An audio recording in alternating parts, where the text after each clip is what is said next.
한반도 평화연구원이 미래나눔재단과 특별 공동포럼을 진행했습니다. 포럼에서는 북한 이탈 주민들의 크고 작은 어려움을 겪고 있는 것으로 나타났습니다. 예수전도단 간사총회가 지난 19일부터 5일 동안 강원도 횡성 웰리힐리파크에서 진행됐습니다. 예수전도단을 이끌어갈 신임 대표 간사도 취임했습니다. 경기도의회가 지난달 성평등 조례 개정안을 통과시키고 지난 6일에는 이를 공포했습니다. 교계에서는 연이은 집회를 통해 재개정을 촉구했습니다.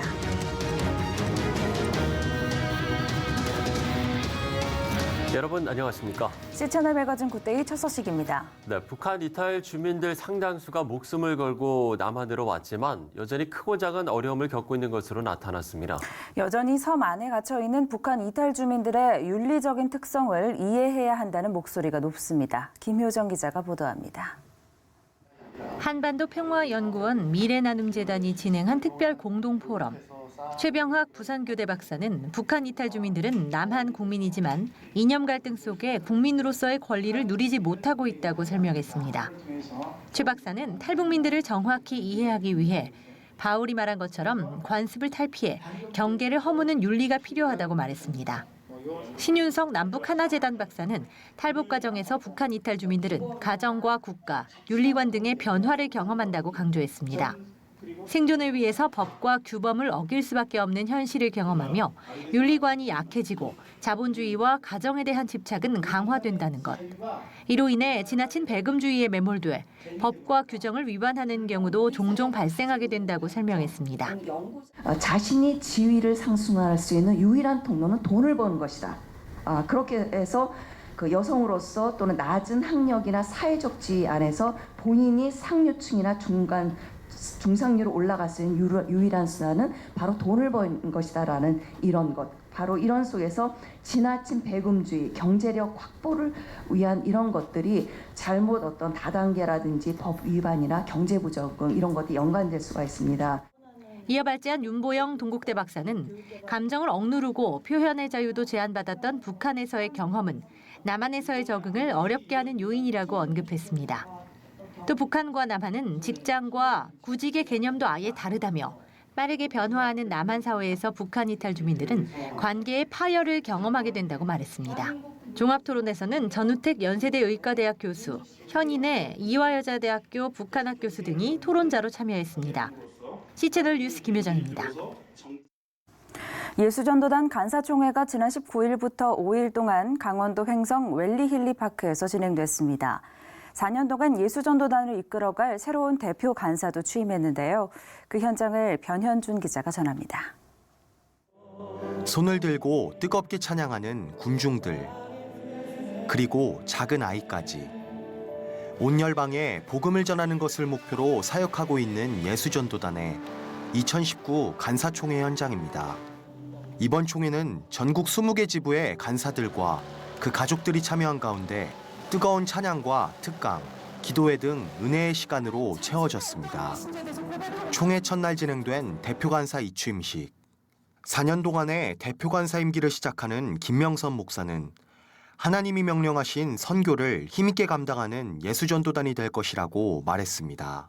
겸손하게 어떻게 이 선교단체를 잘 섬겨갈 것인가, 내적으로는 더 어떻게 하나 되게 또 결속하게 할까, 또 외부적으로도 더 한국 교회와 더불어 더 어떻게 아름다운 연합을 이루어서 사명을 감당할까, 이런 부담감, 선한 부담감을 가지고 있습니다. 우선은 한국에 있는 주의 백성들을 더 예수 그리스도의 제자로 아름답게 세우는 일들을 연합해서 하고 싶고, 열방에 흩어진 수많은 하나님 나라에 아직 가족이 되지 못하고 있는 사람들을 섬겨서 복음을 전하고 그들을 제자와 삼아서 이 하나님 명령하신 선교를 또 힘있게 감당하기를 원하는 마음을 갖고 있습니다. 총회 셋째 날 강사로 나선 댄 부시 예수전도단 서남아시아 엘더는 성경인물 엘리야를 주제로 강의를 전하며 우리는 하나님 없이 아무것도 해낼 수 없는 존재라고 강조했습니다. Elijah went from great faith to great fear. And so God in his amazing love can pull away some of his grace so that we will see how much we need him every day. Realizing that apart from him, we can do nothing. That if he left us for a moment, we'd fall flat on our faces. You see, the answer to this problem is humility. 총회 참석자들은 이어지는 은혜의 시간에 감사를 전합니다. YM 전체 간사들이 다시 함께 한 마음으로 하나님의 비전을 향해서 다시금 달려가기를 기대하는 소망하는 마음으로 총회를 갖고 있고요. 하나님의 꿈을 향해서 믿음 안에서 걸어가기를 원하신다는 마음을 주시고 계십니다. 1년에 한 번씩 하는 이 총회를 통해서 하나님이 주신 비전을 갖기 때문에 너무 즐겁고 행복한 시간이라고 어떠한 단어로도 좀 설명할 수 없는 그러한 시간을 갖고 있는 것 같습니다. 온 열방을 향한 선교 사역을 펼쳐가고 있는 예수전도단. 하나님의 지상 명령을 몸소 실천하고 있는 예수전도단의 사역을 통해 땅끝까지 복음이 전해지는 역사가 있기를 기대해 봅니다. 시채널 뉴스 변인준입니다. 한국계 총연합이 최초의 구약 성경 한글 번역가인 알렉산더 피터스 목사의 업적을 재조명하고 기념하기 위해서 심포지엄을 개최했습니다. 심포지엄에서 리명석 대한예수교 장로회 통합총회장은 만일 한글 성경의 번역이 없었다면 아름다운 우리말도 지금과 같이 발전되지 않았을 수도 있었다면서 영한 사전 편찬에도 크게 기여했던 피터스 목사는 하나님께서 우리 민족에게 보내신 귀한 선물과 같다고 말했습니다. 한교총은 알렉산더 피터스 기념사업회는 앞으로 피터스 목사의 업적을 기리기 위한 기념비 건립과 전기 집필, 피터스 목사의 시편 차료 영인본 제작 등 다양한 사업을 전개할 계획입니다.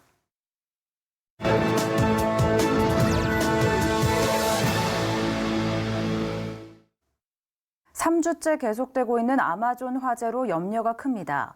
아마존 밀림에서 발생한 산불이 우주에서도 감지할 정도로 상태가 심각하다고 하는데요. 네, 유럽 국가들은 우려를 표하면서 주요 나라 정상들이 나서서 이 문제를 논의를 해야 한다는 입장이지만 브라질은 주권 침해라면서 맞서고 있는데요. 네, 브라질 현지 김혜란 선교사 연결해서 이 내용 들어보도록 하겠습니다. 자, 선교사님, 현재 아마존 화재 어떤 상태입니까?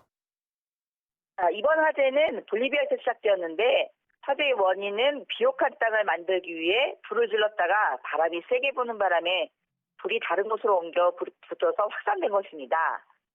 볼리비아와 브라질 국경 지역에서 계속 번지고 있는데요. 현재 볼리비아는 50만 헥타르, 그리고 브라질은 2만 헥타르가 화재 피해를 입었습니다.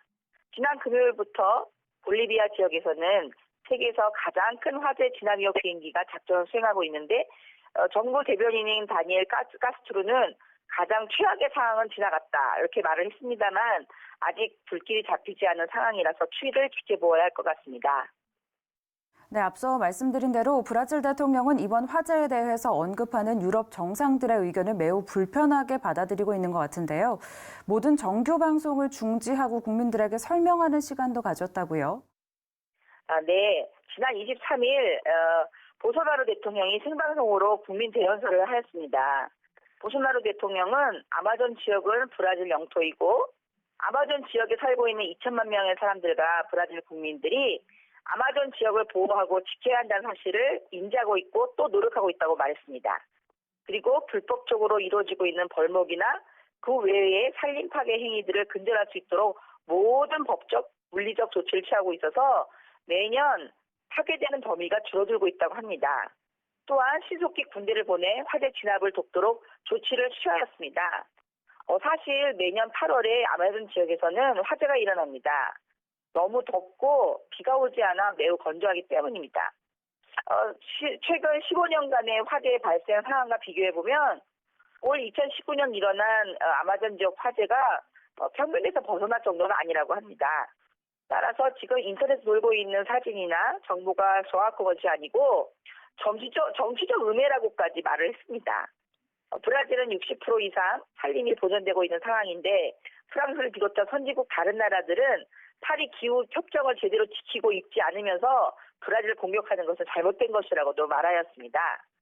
또한 어제 트럼프 대통령이 직접 보소나루 대통령에 전화를 걸어서 브라질을 돕겠다고 했고 G7 정상회의에서 브라질을 대변하게 하겠다고도 말을 하였습니다.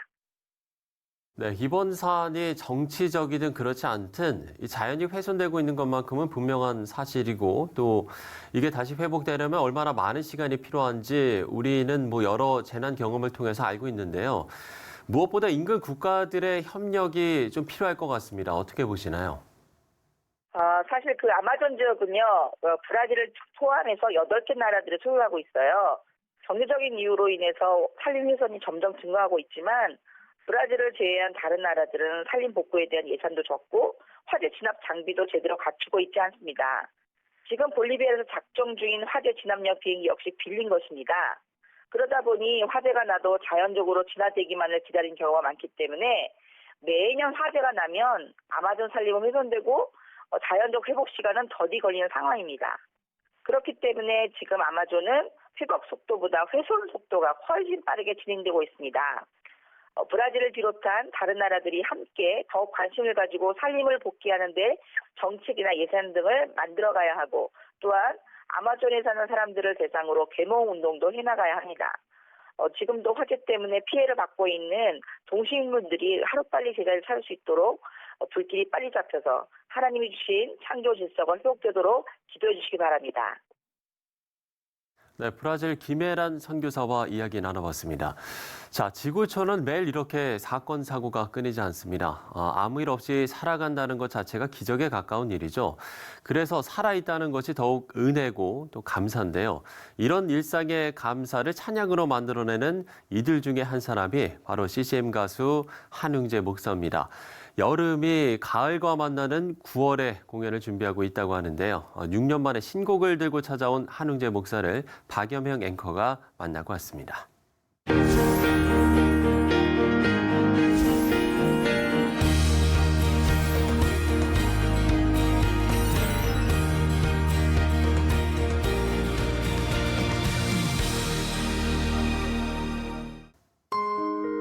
TV 인터뷰는 거의 20년 만인 것 같다고 했습니다.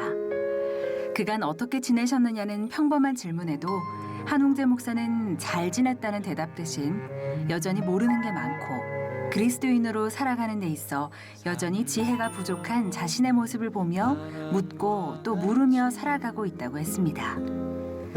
그런 하루하루의 삶과 고민들을 11개의 선율에 꼭꼭 눌러 담은 앨범 이야기로 우리의 이야기는 시작됐습니다. 정규 음반이 마지막 음반이 2013년도에 나왔거든요. 6년이라는 세월이 흘렀죠. 그 6년 동안 제가 살면서 했던 생각들, 그러니까 이번에 발표되는 11곡이 제 노래들 중에서 그간의 제 노래들 중에서 지금의 저를 가장 닮은 곡이라고 얘기할 수 있을 거예요. 그래서 이번에도 마찬가지로 타이틀곡은 없어요. 주제는 오늘 은혜라는 주제입니다. 오늘 은혜. 네. 은혜라 그랬을 때 이게 자칫하면 이게 종교적 수사가 될 수도 있고 또 이런 표현은 좀 그렇지만 어찌 보면 낡은 단어처럼 느껴질 수도 있겠다 싶은 생각이 조금 있는데요. 그런 의미에서 오늘을 살고 있는 나의 소소한 일상 속에 있는 하나님의 은혜 이런 CCM 듀오 꿈이 있는 자유로 활동을 시작한 싱어송라이터 한웅재 목사. 소원, 사랑은 여전히 사랑이어서 등 잔잔한 선율 위에 마치 한 편의 시처럼 읊조리듯 얹어진 가사들은 여전히 한국교회 안에서 큰 사랑을 받으며 불리고 있는데요. 화려하지 않기에 거창하게 꾸미지 않았기에 마치 툭 하고 말을 건네듯 긴 울림을 남기는 한웅재 목사의 노래들. 묘하게도 그 노래들은 인생의 가장 어려웠던 때 한웅재 목사의 안에서 만들어지기 시작했다고 그는 말했습니다. 저희 아버님이 배를 설계하는 엔지니어셨는데 추락을 하셔서 현장에서 그래서 전신마비 되셨어요. 제가 4살 때 일이에요. 저희 어머니가 저희 아버지 지키시고 가정 지키시느라 고생 많이 하셨죠. 근데 94년도에 저희 어머니가 또 쓰러지셨어요. 저희 어머니가 중풍으로 쓰러지셨어요. 그때가 가정적으로 가장 힘든 때였던 것 같아요. 네, 정말 내일이 오면 어떡하지? 이런 때였어요. 근데 참 아이러니한 건 저는 94년도부터 곡을 쓰기 시작했어요. 제 표현으로 얘기하자면 94년도 제 속에서 노래가 나오기 시작했어요. 94년도를 기점으로 저는 남의 노래를 부르는 사람에서 내 노래를 부르는 사람으로 바뀌었어요. 이게 제 인생에는 가장 큰 변화예요, 오늘까지는. 그러니까 제일 힘들었던 기간과 가장 큰 변화가 맞물려 있는 네, 묘한 일이죠. 모태신앙으로 자라 가랑비에 옷이 젖듯 그렇게 하나님을 알게 됐고 고등학교 시절 어느 수련회를 통해 은혜를 받아 신학 공부를 시작했고 목회자가 됐지만 여전히 그는 질문을 하고 있다고 했습니다. 인간으로서는 미처 다 헤아릴 수 없는 그분의 크심을 신뢰하며 하루하루를 살아갈 뿐이라고 말합니다. 속을 모르겠는데 모르겠어요. 어떻게 된 건지 잘 모르겠고 속이 어떠신지도 잘 모르겠고 근데 그게 맞는 거 아닌가 싶어요. 예, 인생은 하나님을 모르는 게 맞는 거 아닌가 싶어요. 안다고 생각하면 일종의 아는 척이 시작되지 않을까. 예, 나는 잘 모르겠다고 시작하는 게 가장 솔직한 거 아닐까 싶은 그런 면에서 지금까지 살아오면서 아는 척을 되게 많이 했던 것 같고 제 아는 척 앞에 있었던 분들에게 찾아다니면서 사과드리고 싶은 마음도 있어요. 그래서 궁금해졌습니다. 그럼에도 속을 모르겠는 그 하나님을 의지하며 또 노래하며 살아가는 이유는 무엇일까? 돌아보면 좋아요. 네, 돌아보면 맞았구나 싶어요. 돌아보면 함께 하시는구나 싶고 지금을 보면 글쎄 싶고 네, 근데 어느 날 쓱 돌아보면 하나님 맞았구나. 네, 하나님이 옳구나. 다른 희망이 없지 않나. 여전히 뭐 모르겠는 거 많고 질문이 많지만 그래도 지금까지의 삶을 이렇게 종합해 보면 그 안에서 답을 찾고 그 안에서 길을 찾는 게 맞는 것 같아요. 그의 노랫말만큼이나 잔잔하고 진솔했던 한홍재 목사의 이야기들. 어쩌면 그것은 그의 노래도 그의 이야기도 조금의 더함이나 뺨이 없이 살아가는 모습 그대로를 담고 있기에 그럴지도 모릅니다. 저 높이 솟은 산이 되기보다 여기 오름직한 동산이 되고 싶다는 소원의 가사처럼 한홍재 목사는 꿈을 묻는 질문에도 덤덤하게 답했습니다. 어느 나이에 도착하면 그 나이에 도착해야 그게 살결처럼 느껴지는 단어들이 있더라고. 예를 들자면 2년 전에 저희 아버님 소천하셨거든요. 저는 나이 48에 처음으로 아버지를 잃어본 거죠. 전에 그 부모를 잃는다는 거 이거는 알고는 있었지만 책에서 보는 것처럼 알았다면 이제는 진짜 내가 아버지의 영정 앞에 서 있어 보는 거죠. 이렇게 그 나이에 도착해야 알 수 있는 이야기들이 있다고 생각해요. 그런 이야기들을 음식으로 따지자면 최대한 조미료를 덜 섞고 곡으로 만들고 싶어요. 할 수 있을 때까지는 하고 싶어요. 마음 같아서는 70대, 80대도 곡 쓰고 싶어요. 될라나? 해주셨으면 좋겠어요, 공연 오세요. 음반 사시고.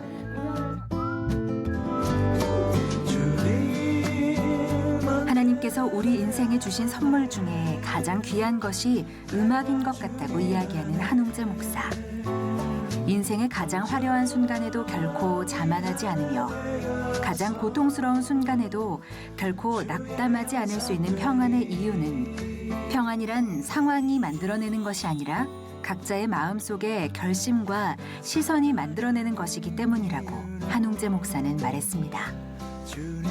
우리가 지금 인생의 어떤 자락을 지나고 있든 노래할 수 있는 이유, 여전히 소망을 노래해야 하는 이유를 한홍재 목사는 그렇게 선율에 담아 전하고 있었습니다. 내가 살아가는 이유는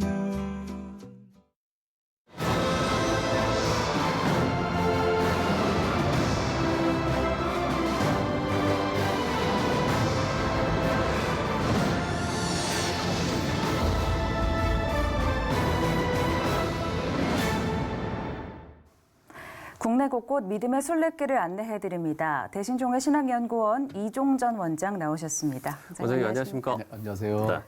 자, 지난 시간에 저희가 예천을 이제 소개하시면서 문경에 대한 좀 오늘 띄우셨는데 이제 오늘 문경으로 가신다고요? 네, 아무래도 이제 그 방향이 이제 예천에서 문경, 상주, 이제 다시 이제 아래쪽으로 내려가면 이제 김천 뭐 이렇게 되겠습니다만 네. 오늘은 문경하고 상주를 좀 소개할까 이렇게 생각을 해요. 그런데 이쪽은 좀 뭐라 그럴까요? 우리가 태백산맥은 대부분 다 알고 있고 소백산맥이 이제 옆으로 이렇게 내려오는 소백산에서 속리산 네. 그 사이가 이제 문경, 네. 그 옆에가 이제 상주 이렇게 되죠. 그러니까 상주는 조금 더 서쪽으로 이제 추풍령하고 이제 맞닿아 있고 이런 곳인데 굉장히 사실은 산촌이죠. 굉장히 산촌이기 때문에 그리고 대도시로부터 멀어요. 그러니까 이제 경상북도 선교권이 이제 대구를 중심으로 해서 출발한다고 하면 대구에서 제일 먼 곳이에요. 다 산악 지역으로. 그러다 보니까 선교사님들의 어떤 직접적인 영향보다는 조금 간접적인 영향으로 교회들이 세워지다 보니까 어떻게 보면 초기 교회들은 대부분 선교사님들의 영향력에 의해서 세워지는데 네. 이 문경과 상주의 경우는 반대예요. 주로 한국 사람들에 의해서 초기 교회들이 대부분 다 세워지고 후기에 오히려 한참 한 20, 30년 지나간 다음에 선교사님들이 이제 직접 관여하는 그런 어떤 선교 형태가 되는 것이 아마 국내 지역에서는 좀 독특한 지역이라고 볼 수 있고 그러다 보니까 초기에 어떤 그 신앙의 유산들이 선교사님들보다는 이제 한국인들 중심에 이제 남겨져 있는 것 뭐 이렇게 보는 것이 아마 문경과 상주를 볼 때에 아마 우리가 관심을 좀 가지고 보면 좋지 않겠나 생각되고 워낙 이제 그 깊은 산이에요. 사실은 다 1000m급의 우리나라에서는 1000m 그러면 굉장히 높은 산인데 그렇죠. 1000m급의 산악 지역이거든요. 여기가요. 그 안에 이제 분지가 형성이 돼 있고 분지가 이제 상주고 하나는 이제 문경이라고 하는 곳이거든요. 그러다 보니까 사실은 오늘날도 많은 사람들이 산 좋아하는 사람들은 한국의 100대 명산 그럼 다 여기에 몇 개가 들어가 있습니다. 사실 100대 명산 자체가.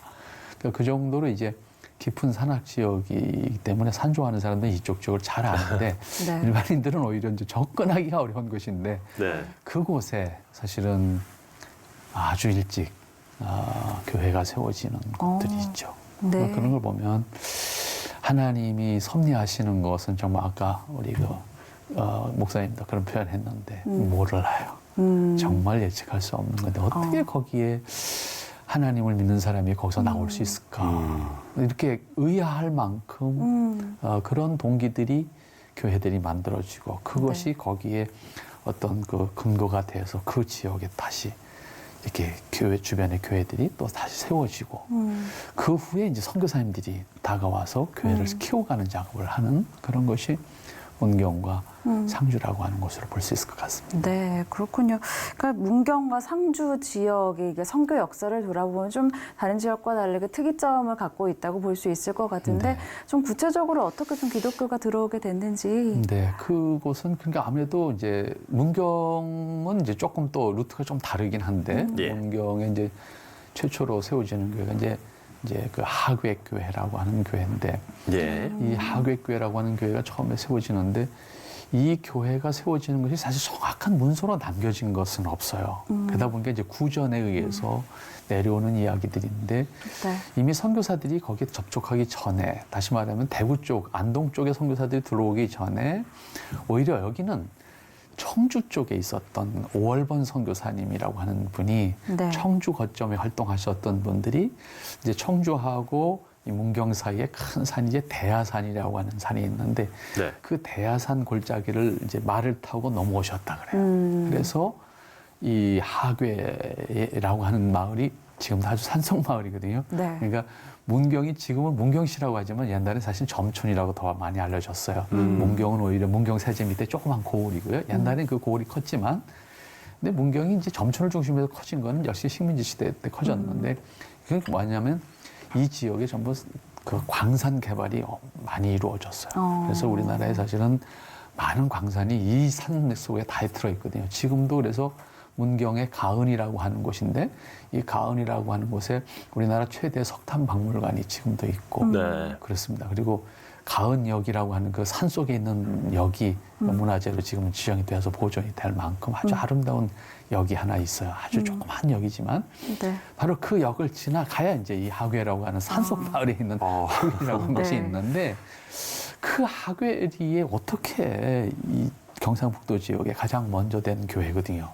최초의 교회이기도 하고. 네. 그런 교회가 어떻게 이렇게 산속에 세워질 수 있었을까? 그렇게 봤을 때 참 이게 납득하기 어려운데 그 바로 오월본 선교사님이 청주 거점에 활동했던 오월본 선교사님이 이제 그쪽 산속을 이제 찾아서 오셨다가 네. 거기서 이제 한 사람을 만났는데 그것도 지금으로 말하면 소년이지요. 실제적으로 이준호라고 하는 소년을 만났는데 13살, 당시에 13살. 근데 뭐 지금은 뭐 아이잖아요. 그 당시에 뭐 좋은 제도가 있었습니다만 어쨌든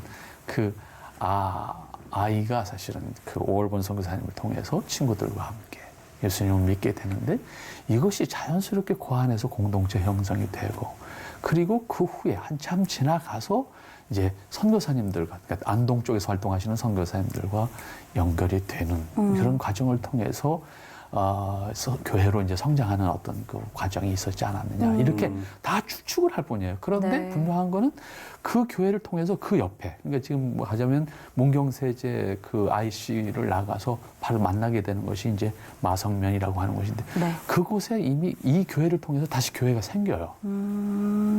그렇게 교회가 최초의 교회들이 이미 생기고 나서 나중에 선교사님들이 이제 접촉을 하게 되거든요. 그만큼 일찍 이제 복음이 들어오게 되는 것은 그 한 소년의 변화.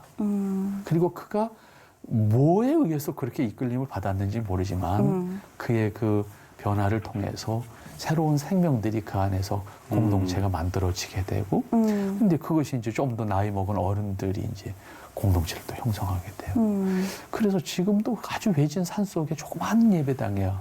그러다 보니까 사실은 딱히 큰 자료들이 없어요. 네. 그런데도 지금도 그 교회는 그 경북 지방의 가장 오래된 교회라고 하던 자부심을 가지고 산촌 마을에 신앙 공동체를 형성하고 그 주변 교회들과 함께 참 지금도 가서 보면 그 신앙생활 하시는 거 참 재미있게 정말 공동체예요. 마을 공동체가 교회를 중심으로 해서 이루어져 있다고요. 네. 그러니까 이런 어떤 도시나 도시가 아니더라도 요즘 그 어떤 그 생활 환경에서는 느껴볼 수 없는 정말 마을 잔치가 매일 이렇게 교회 안에서 이루어지는 그런 모습의 교회가 상당히 독특하네요. 네, 그런 교회가 바로 그 하교교회라고 하는 교회를 찾아볼 수 있습니다. 하계교회 얘기를 해주셨는데 그러면 상주에는 좀 어떤 교회를 좀 소개를 해주실 수 상주 있을까요? 같은 경우에는 또 아주 독특해요. 그 김재수라고 하는 분이 최초의 신자가 되는데 예. 이분은 이제 그 요즘으로 하면 뭐 종창이라고 표현하고 악창이라고 하고 뭔가 이제 그 과거에는 이제 유생 상태가 안 좋고 몸을 씻을 수 있는 그런 우리 어떻게 보면 그런 게 좀 안 좋았잖아요. 그러다 보니까 뭐 어떤 그 질병인지 모르지만 이제 몸에 많은 종기가 나서 굉장히 힘들어 하셨던 분인데 네. 이분이 이제 그 소문을 들은 거예요. 부산에 그 서양 사람들이 왔는데 뭐 용하다더라 뭐 이런 거죠. 우리식으로 표현하면. 그래서 이분이 그냥 무작정 부산으로 걸어서 간 거예요. 그 당시에 뭐 차편이라는 건 없는 거니까 걸어서 부산까지 갔는데 부산에 가서 만난 선교사가 이제 하디 선교사였어요. 하디 선교사를 만나서 자기 이제 몸 상태를 이제 체크를 받았는데 못 고친다. 못 고친다. 못 고친다. 의사 입장에서는 못 고친다. 너 당신 병은 못 고친다. 이렇게 이제 답을 얻은 거죠. 절망. 엄청 절망한 건데 그때 하디 선교사가 못 고치는데 영원히 사는 방법은 있다. 이제 이걸 제시를 한 거죠. 그래서 거기서 이 사람이 그냥 변화를 받게 된 거죠. 그래서 최초의 이제 이쪽 상주 중심의 이제 최초의 이제 또 신자가 되는 거죠, 이분이. 그런데 놀라운 거는 그분이 거기서 변화가 돼서 그 다음에 베어드 선교사가 사실은 선교 여행을 최초로 이제 떠나게 돼요. 선교 여행을 떠나게 되는데 이분이 선교 여행 코스가 부산에서 떠나서 밀양을 거쳐서 경북 서쪽으로 쭉 올라가는 거예요. 그래서 상주를 돌아서 이제 안동 쪽으로 가서 동쪽으로 해서 이렇게 내려가는 이제 33일 코스였어요. 그래서 이 코스를 또 누가 어떤 분인가 또 그대로 한번 걸어보겠다 그래가지고 걸어본 분도 계세요. 이 코스를 그대로 한 번엔 못 걸었고 이제 몇 번에 걸쳐서 걸은 분이 계신데 그 여행을 이제 하면서 이브 베어드 선교사가 최초로 경북 지역 선교 계획을 세우는 거죠. 사실은 이 선교 여행을 통해서 이때의 김재수가 바로 고향에 돌아와서 상주에서 이 선교사님들을 맞이한 거죠. 맞이했군요. 맞이하면서 이 선교사님을 어떻게 보면 따라서 다시 부산으로 내려간 거죠. 이제 경북 동쪽을 돌아서 내려가는 곳에서 다시 따라가서 결국은 이분의 그 신실함, 김재수라고 하는 분의 어떤 그 변화된 이후의 신실함이라고 하는 것이 결국은 그 다음에 이제 아담스 선교사가 안동으로 가기 전에 아담스 선교사의 우리말 교사가 되는 거죠.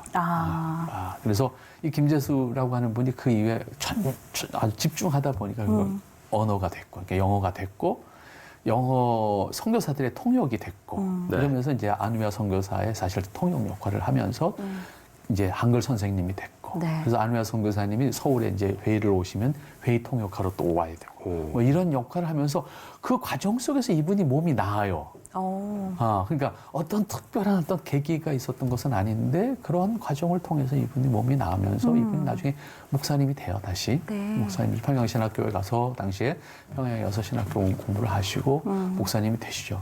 그러면서 이 경북 지역의 이 최초의 이제 그 신자로서 경북 지역의 어떤 한국인 지도자가 돼서 경북 지역의 한국 교회, 우리나라 교회들을 이제 세워가는 데 있어서 또 지도자로서 아주 큰 역할을 하죠. 그러니까 어떻게 보면 그래서 경북 북부 지역은 어떻게 보면 선교사님들의 영향보다 바로 이 한국인 지도자들의 영향이 참 컸다. 그분들에 의해서 참 그 경북 지역 참 선교 어려운 지역이거든요. 이 지역이 어려운 지역인데 이분들에 의해서 그리고 이분들의 어떤 헌신, 이분들의 어떤 변화, 이분들의 어떤 체험 이런 것들이 종합적으로 경북 지역의 복음화에 큰 기여를 하지 않았느냐 이렇게 이제 볼 수가 있죠. 그래서 이분에 의해서 이분이 어쨌든 상주 지역인 최초의 신자인데 문제는 상주에서 처음부터 교회를 형성하지는 않았잖아요. 근데 상주 지역의 최초로 교회를 형성하시는 분은 사실 안 알려졌어요. 그냥 정씨 부인이라고 정도로 알려졌는데 상주교회, 지금 현재 상주교회, 상주교회가 상주 주변, 상주시 안에 또 근교에 많은 교회를 세워요. 상주교회가 출발이 돼서. 그 다음에 이제 1990년대 들어와서 상주 시민교회하고 또 어떤 좀 어려운 일이 있어서 이렇게 나누어져서 사실 두 교회가 어떻게 같이 크면서 상주 지역에 복음화에 가장 큰 역할을 하는 두 교회가 됐죠. 근데 이 상주교회가 그 정씨 부인이라고 하는 여인을 통해서 4칸짜리 이제 집이 마련되고 그것이 그 공동체가 되고 그 다음에 거기도 마찬가지예요. 1910년에 와서야 선교사님들이 연결이 돼서 공식적으로 이제 교회가 형성이 돼요. 이렇게 이제 어떻게 보면 문경과 상주는 우리 한국 사람들에 의해서 신앙 공동체가 처음부터 형성됐고 복음이 전해지는 곳이었다. 이렇게 볼 수 있습니다. 상당히 좀 독특하기 때문에 더 할 얘기가 좀 되게 많으신 것 같습니다. 예, 1부로 끝나면 안 되겠고 2부도 좀 많이 해야 되지 않을까라는 생각이 드는데 참 저희가 매주 좀 이 시간을 함께하면서 지금의 이 시간도 언젠가는 이제 역사로 남을 텐데 네, 우리도 좀 이런 믿음의 역사를 어떤 이어가는 사명이라고 해야 될까요? 그런 걸 좀 잘 감당해야 되지 않을까 이런 좀 생각까지 해보게 됩니다. 네, 대신총회 신학연구원 이종전 원장과 이야기 나눠봤습니다. 오늘 말씀 고맙습니다. 네, 감사합니다. 감사합니다.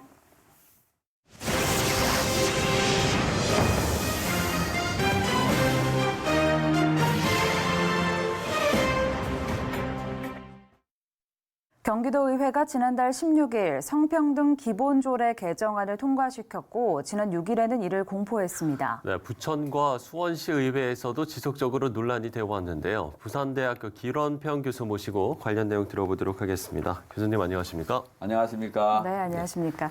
자, 지난 25일 그리고 26일에 연이어 집회가 있었습니다. 어떤 내용으로 좀 진행이 됐나요? 예, 이번에 경기도에서 통과시킨 성평등 조례 반대 및 재개정을 촉구하기 위해서 했고요. 25일 날은 한 3만 명 정도 모이고 또 어제는 약 한 2,500명 정도 모였습니다.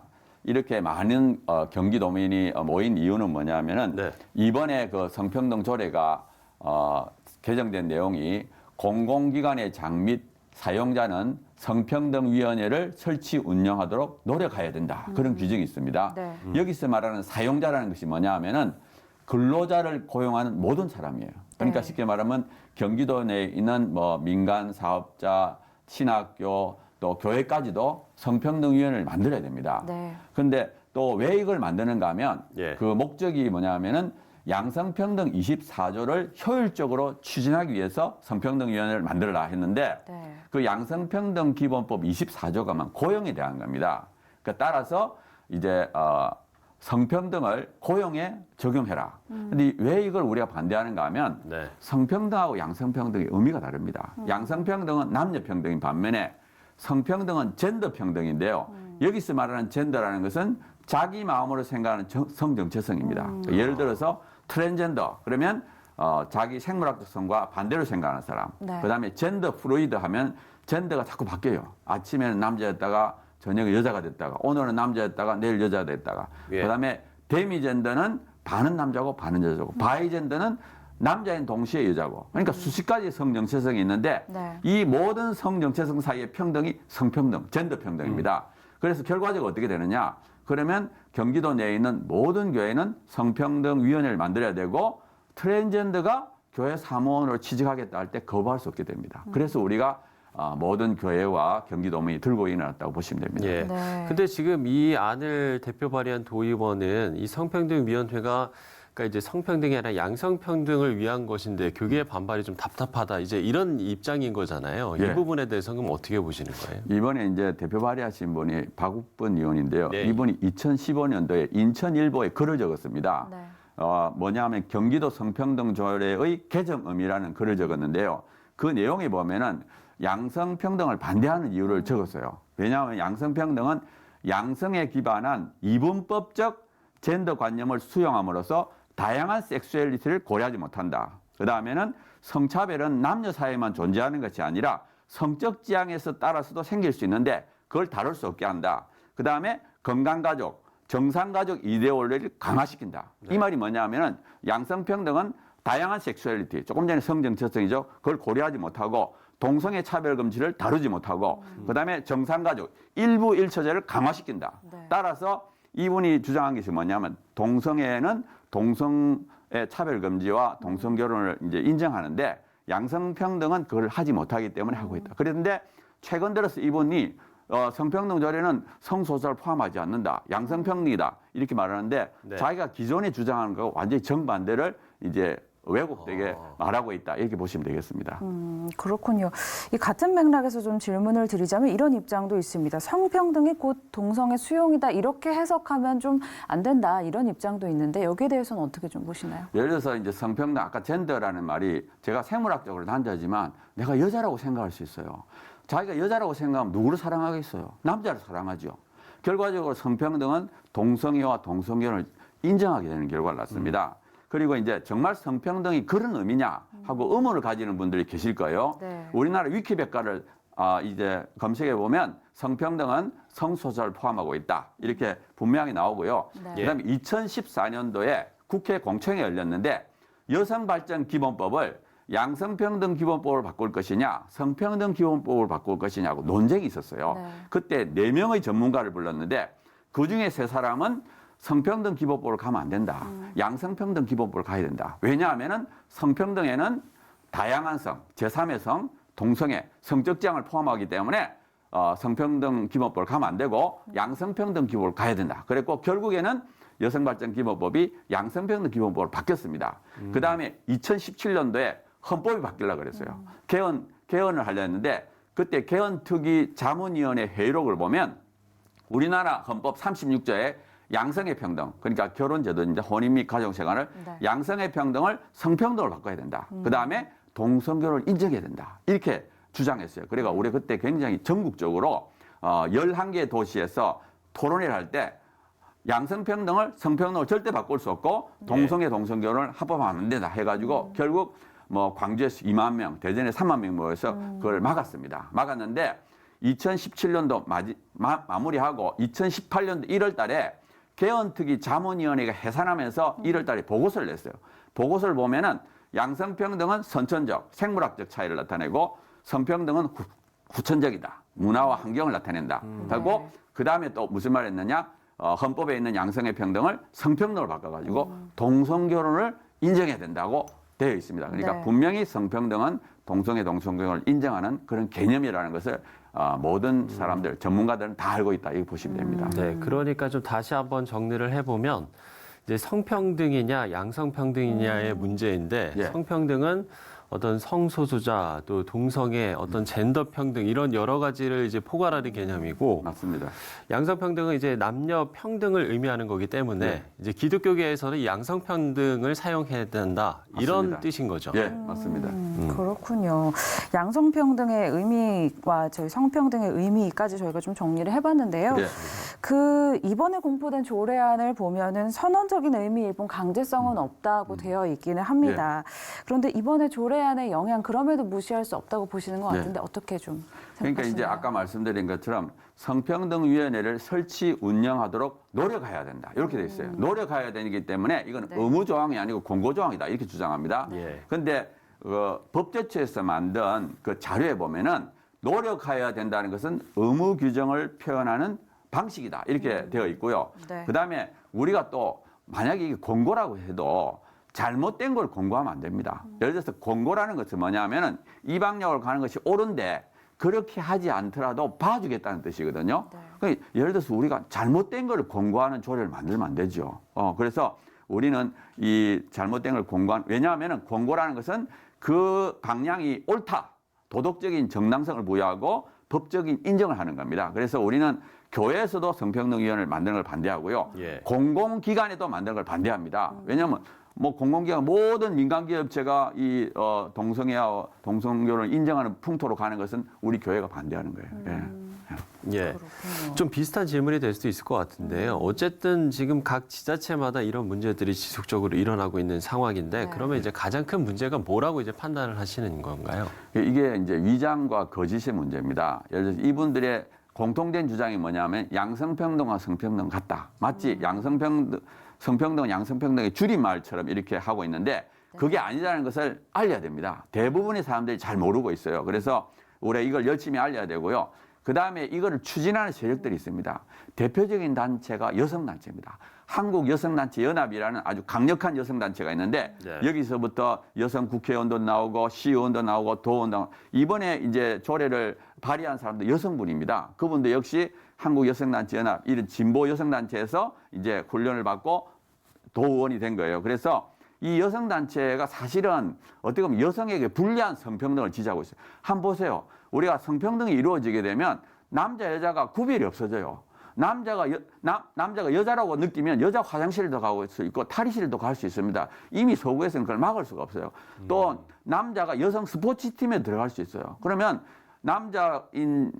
여자라고 느낀 남자가 여성 격투기에 나가지고 상대방의 두고교를 깨가지고 그런 사태도 생겨요. 그래서 저는 이걸 막기 위해서는 똑똑한 여성들이 성평등 안 되고 양성평등을 해야 된다. 이것이 여성들을 위하는 길이라는 걸 좀 열심히 알렸으면 좋겠습니다. 그렇다면 교계 차원에서는 어떤 대응을 좀 준비하고 계신가요?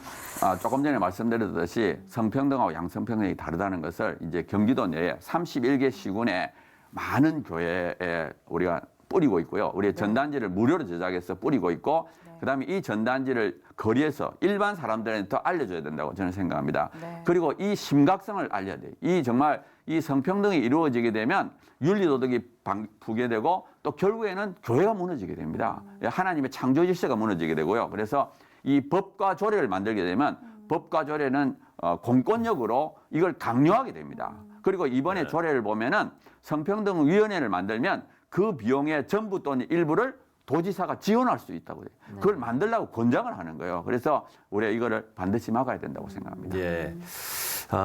교수님께서 이제 양성평등과 성평등의 차이를 좀 사람들이 명확히 알았으면 좋겠고 널리 알려야 한다라고 이제 말씀을 해주셨는데 끝으로 다시 한번 좀 이 부분에 대해서 좀 강조를 해주셨으면 좋을 것 같고요. 그리고 앞으로 좀 어떤 일정들을 좀 계획을 하고 계신지 그 부분도 말씀을 해주시면 좋을 것 같습니다. 일단 저희들이 경주가 굉장히 넓습니다. 31개 시군이 있어요. 그래서 31개 시군을 다니면서 저희들이 설명을 합니다. 쉽게 말하면 목사님들과 일반인들을 모아가지고 정말 성평등과 양성평등이 어떻게 다르며 또 이것이 되면 어떤 문제가 생기고 실제로 서구에서는 어떠한 문제가 심각한 문제가 생기고 있는지 심각성을 알리는 것을 홍보하고 있고요. 그다음에 우리가 강력한 집회를 합니다. 우리가 어제 그저께 25일 날 3만 명이 모였거든요. 우리가 이게 개정될 때까지 우리가 단계적으로 압박을 합니다. 예를 들어서 3만 명이 그다음 6만 명, 9만 명, 12만 명 이렇게 계속 하고요. 또 한 가지는 우리가 주민 발의로 조례를 개정할 수 있습니다. 주리 발의 개정을 위한 우리가 서명 운동을 하게 됩니다. 예를 들어 경기도에서 10만 명만 받으면 유권자의 10만 명만 받으면 우리가 개정 발의를 할 수 있어요. 그래서 우리가 발의를 하고 만약에 이거를 또 하지 않으면 도의원을 주민 소환까지 할 수 있습니다. 그러면 그분을 이제 아주 정지시킬 수 있는 거죠, 자격을. 그런데 그런 식으로 우리가 도의회를 압박해서 하려고 그러고요. 사실은 이제 이렇게 하다 보면 도의회가 대부분의 도의원들을 모르는 사람들이 많아요. 근데 의외로 골수분자들이 있습니다. 골수분자도 아까 말씀드린 것처럼 여성 도의원들이 골수분자가 많습니다. 그래서 그걸 추진하기 때문에 일반 도의원들을 설득해서 도의회에서 자발적으로 이렇게 하도록 우리가 그렇게 추진할 예정입니다. 네, 그렇군요. 참 사회 각 분야의 이념과 갈등이 계속되고 있는 그런 상황인 것 같은데요. 이런 갈등이 교회 안에서도 일어난다는 게 좀 안타까운 현실인 것 같습니다. 하지만 우리가 좀 성경을 기준으로 둔다면 그 갈등의 폭이 조금 줄어들지 않을까라는 생각을 해보는데요. 그렇습니다. 좀 지혜롭게 대처했으면 좋겠습니다. 부산대학교 기론평 교수와 이야기 나눠봤습니다. 교수님 말씀 감사합니다. 네, 감사합니다.